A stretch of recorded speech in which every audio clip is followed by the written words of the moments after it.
अस्सलाम वालेकुम बच्चों, कैसे हैं आप। आज मैं आपको ला से अल्फाज बनाना सिखाऊंगी। सबसे पहले पढ़ते हैं कि अल्फाज ला से कौन कौन से बनते हैं। ताला, जाला, काला, माला। और ये किन किन अल्फाज से बनते हैं। ता से, जा से, का से और मा से। ठीक है बच्चों, आइए अब इन्हें ला से मिलाते हैं। ते अलिफ ता, लाम अलिफ ला, ताला। जीम अलिफ जा, लाम अलिफ ला, जाला। काफ अलिफ का, लाम अलिफ ला, काला।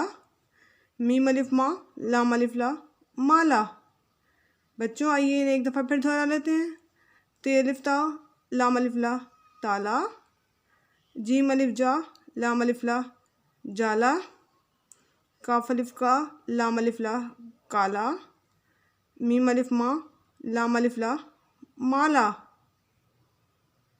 बच्चों ये तो थे ला के अल्फाज, यकीनन आपको समझ आए होंगे, है ना।